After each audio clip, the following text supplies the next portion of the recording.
ইসরায়েলকে অবিলম্বে গাজা ও লেবাননে সামরিক আগ্রাসন বন্ধ করার দাবি জানিয়েছেন সৌদি যুবরাজ মোহাম্মদ বিন সালমান।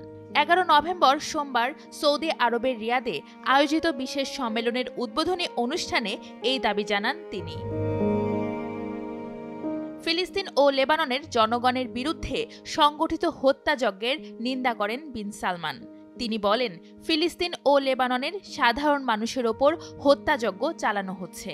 সৌদি আরবের প্রভাবশালী এই নেতা আরও বলেন, নতুন করে আর কোনো আগ্রাসন চালানো থেকে ইসরায়েলকে বিরত থাকতে হবে। সেই সঙ্গে তিনি ফিলিস্তিন রাষ্ট্রকে স্বীকৃতি দিতে বিশ্বের দেশগুলোর প্রতি আহ্বান জানান। ফিলিস্তিনের দুর্দশা তুলে ধরে আরব লীগের মহাসচিব আহমেদ আবুল ঘেইদ বলেন, ফিলিস্তিনি জনগণের দুর্দশা ভাষায় প্রকাশ করা যায় না। ফিলিস্তিনি জনগণের বিরুদ্ধে ইসরায়েলের নেওয়া সব পদক্ষেপ দীর্ঘস্থায়ী শান্তি অর্জনের প্রচেষ্টাকে বাধাগ্রস্ত করছে। তিনি আরও বলেন, ইসরায়েলি সহিংসতায় বিশ্ব চোখ বন্ধ করে রাখতে পারে না।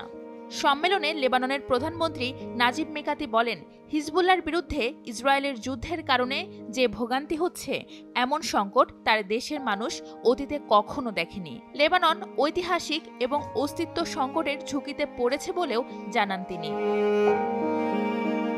পৃথক দুই রাষ্ট্র গঠনের মাধ্যমে ফিলিস্তিন সংকটের সমাধানের লক্ষ্যে আয়োজিত এই সম্মেলনে অংশ নিয়েছিলেন ফিলিস্তিনের প্রেসিডেন্ট মাহমুদ আব্বাস, তুরস্কের প্রেসিডেন্ট রেসেপ তায়েব এরদোয়ান, পাকিস্তানের প্রধানমন্ত্রী শাহবাজ শরীফ ও নাইজেরিয়ার প্রেসিডেন্ট বোলা তিনুবু। তবে রাষ্ট্রীয় কাজে ব্যস্ততার কারণে সম্মেলনে যোগ দিতে পারেননি ইরানের প্রেসিডেন্ট মাসুদ পেজেশকিয়ান। গত বছরের 7 অক্টোবর ইসরায়েলে হামলা চালায় হামাস। এতে অন্তত 1139 জন নিহত হন। এছাড়া ইসরায়েল থেকে 2 শতাধিক মানুষকে জিম্মি করে গাজায় নিয়ে যান হামাস সদস্যরা। সেদিন থেকেই গাজায় অব্যাহত হামলা চালিয়ে যাচ্ছে ইসরায়েল। 1 বছরের বেশি সময় ধরে চলা এ হামলায় এখন পর্যন্ত নিহত হয়েছেন অন্তত 43,552 জন ফিলিস্তিনি। আহত হয়েছেন 1,02,765 জন। নিহত ব্যক্তিদের প্রায় 70% নারী ও শিশু বলে এক প্রতিবেদনে জানিয়েছে জাতিসংঘ।